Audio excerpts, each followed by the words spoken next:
project the voice in this room. Can you guys, Gary, can you hear me? Great. Okay, awesome. So, are we ready, Derek? Okay. So, on Wednesday, after the Dublin meeting, he asked me if I could give a talk today, and I was kind of like, what am I going to talk about? What do you want me to talk about?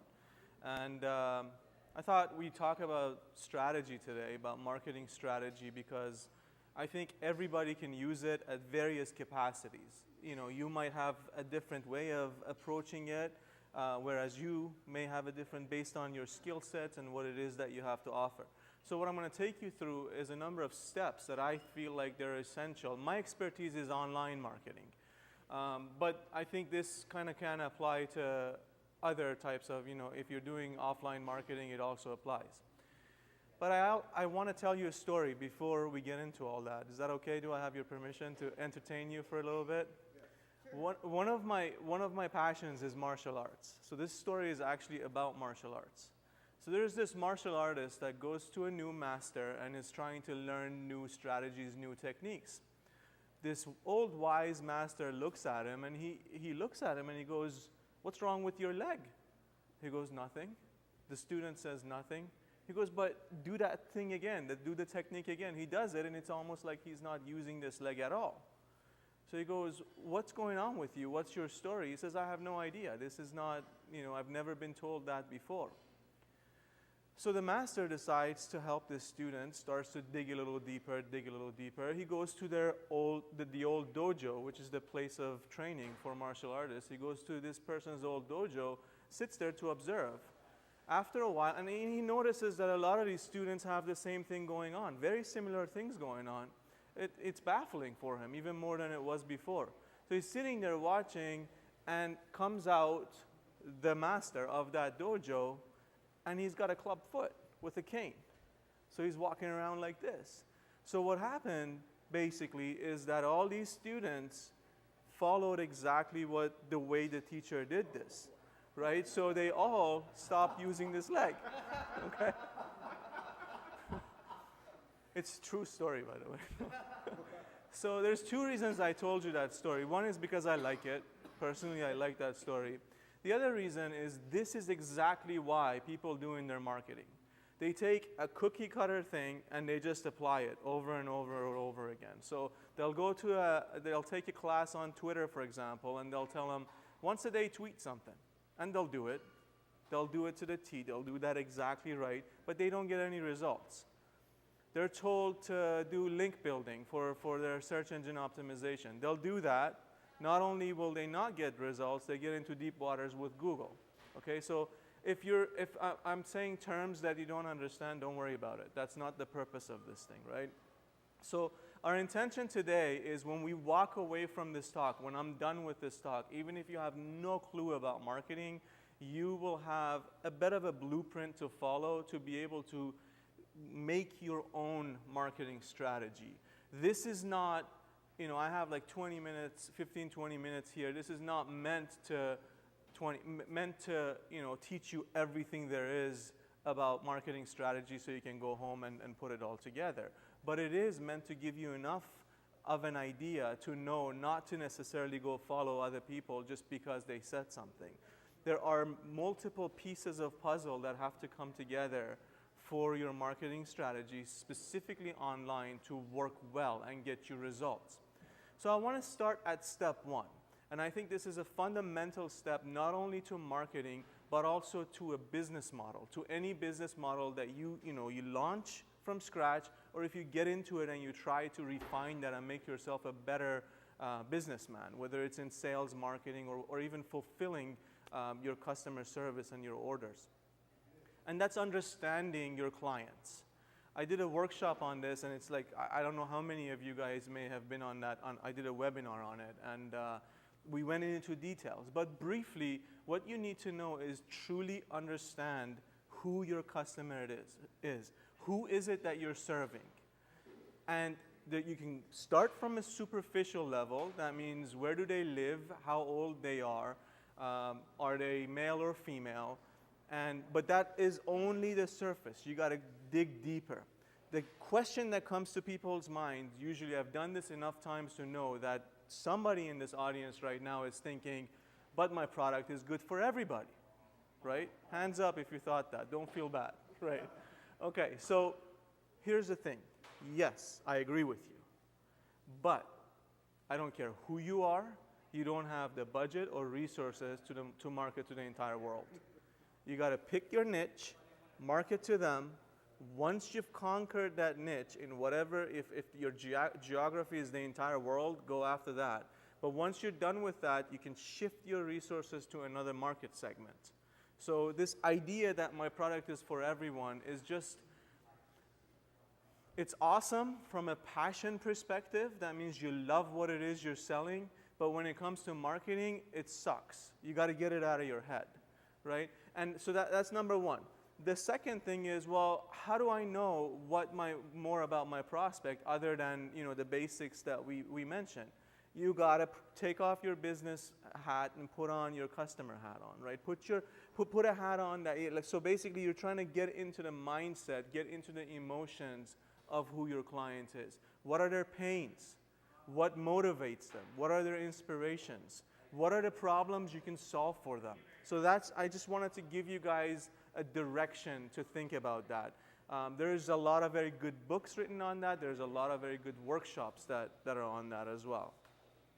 So once you know who your audience is, the second step is to figure out what makes you unique in your solution, right? So you might say, Farad sells Legal Shield, right? There's a lot of Legal Shield people, right? But there's something unique about him that sets him apart from everybody else. And that's about who he is. So discovering that about yourself, and there are ways of figuring that out. If your mind is going 100 miles an hour going, well, what's unique about me?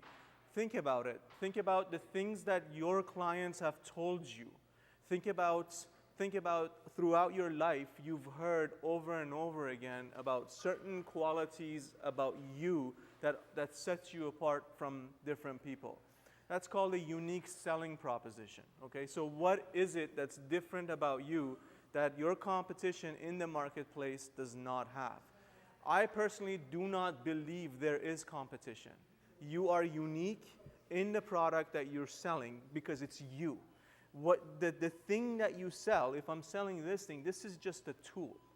I'm really selling myself because I'm the one who's helping you with this solution. I don't know if that makes any sense. But so figure out who your customer is, what their pains are, figure out who you are and what's unique about you in terms of how you can help them.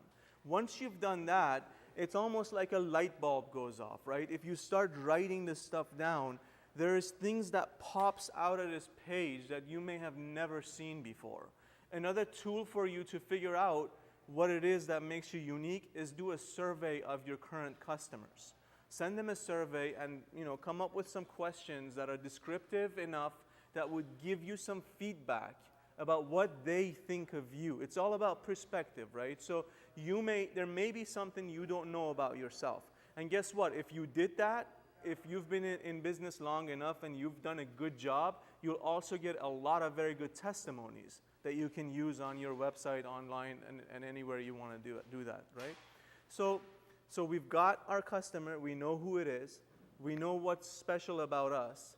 The next stage is branding, okay? So you put those two things together and you start to build this brand because now you know how you can help people, now you know what's important to you, now you know what kind of a voice you have.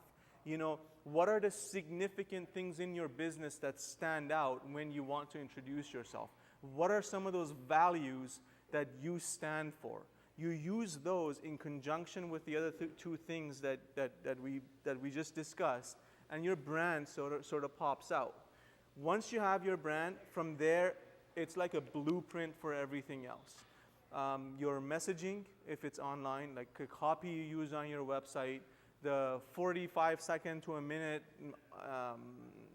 commercial that you have as we go around the room, all of it follows that brand because that brand now has all of the other elements that we talked about in it. Okay. So now, having said that, that was general, right? You can use that if you're knocking door to door, going to people's homes and selling them something. You can use that in that space. Now let's shift gears and talk about online. Talk about online strategy. So online, there are two things that are very important. There are two things that I would say are pillars of any online business, any online presence. One's called conversion, the other is called traffic. Let's talk about conversion first. Conversion means whatever step it is that you would like your visitor on that website, on that web page to take. So if you have a web page that's generating leads, conversion is for somebody to put in their name and email address, phone number, whatever it is you're requesting, and become a lead. They're putting their hand up saying, I need your help. I need more of what it is you're giving me. That's conversion if you're lead generating. If you have an e-commerce business, conversion is when you close that sale, when they go through your shopping cart and actually order something. That's conversion. You could have multiple levels of conversion on a single website. It's a funnel, right? They start at the top, they come in step by step, and they go through. At the end of it is when they come out as a customer. So you could have multiple goals of conversion on a website.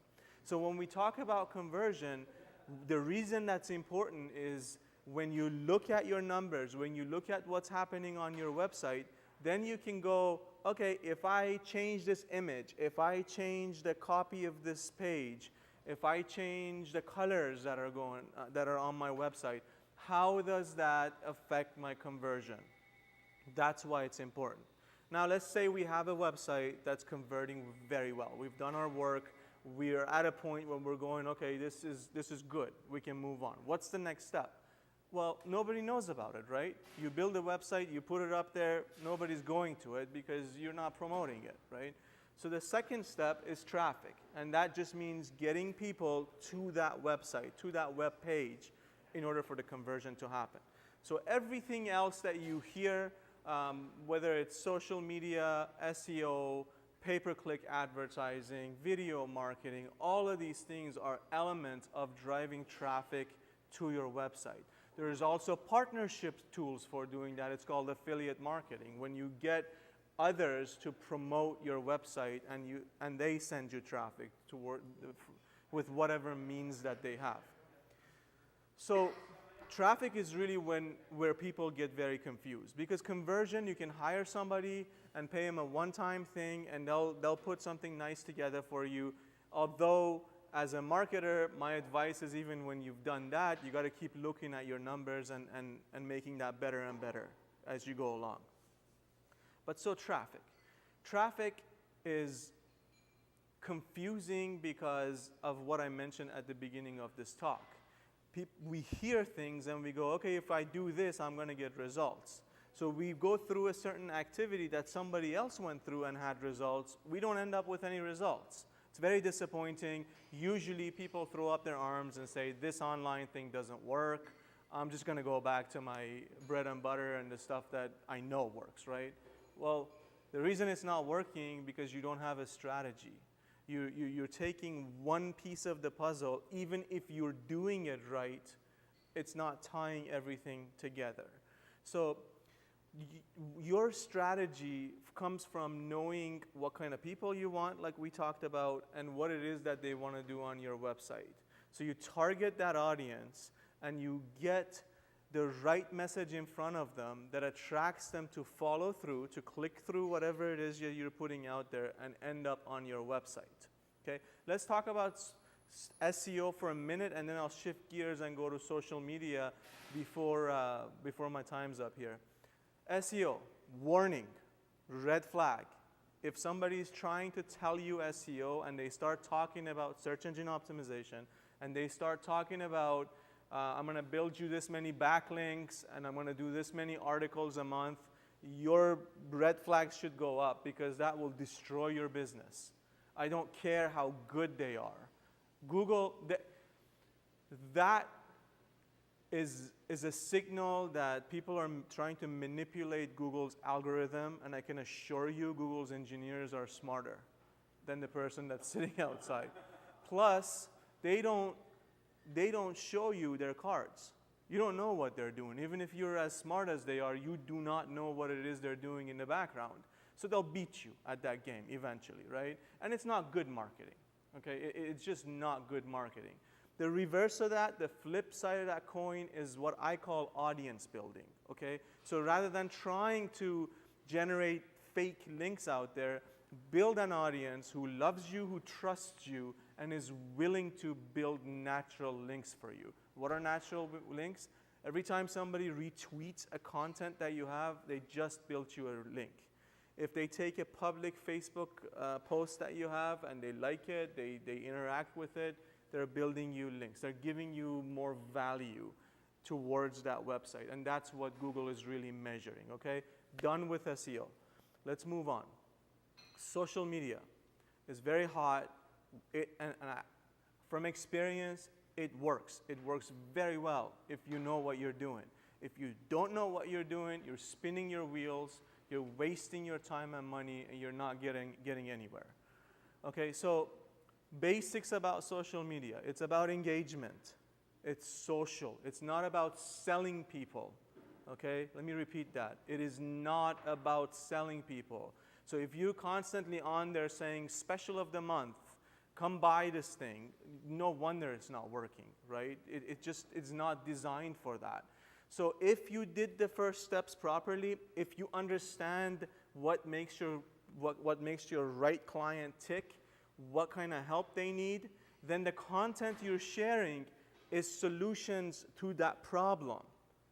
And let me assure you, they're waiting for those solutions. Okay, so when that post shows up, it's interesting enough that they'll engage with it.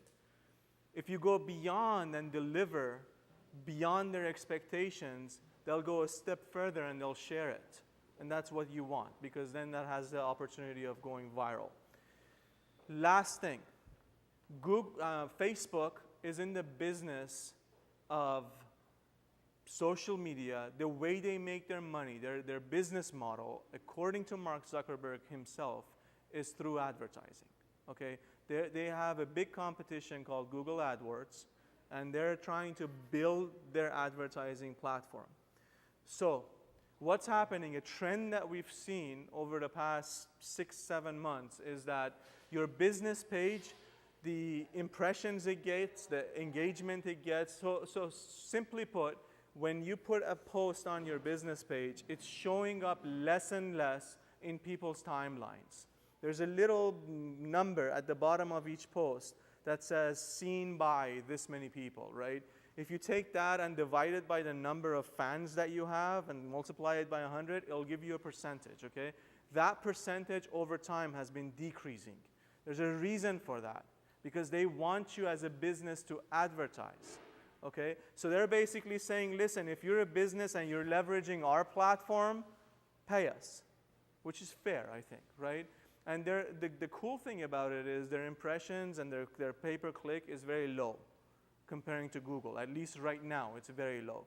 So if with Google, if you're paying $5 per click, with Facebook, you're probably paying 20, 30 cents right now, right? So it's worthwhile to look into that. If any of you are interested in that, come see me afterwards, and I'll tell you how we can look at that platform and the possibilities. So if I have 2 minutes, I'll open it up for questions.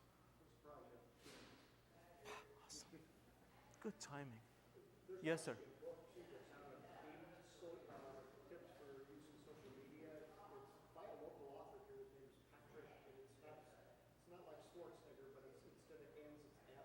Okay.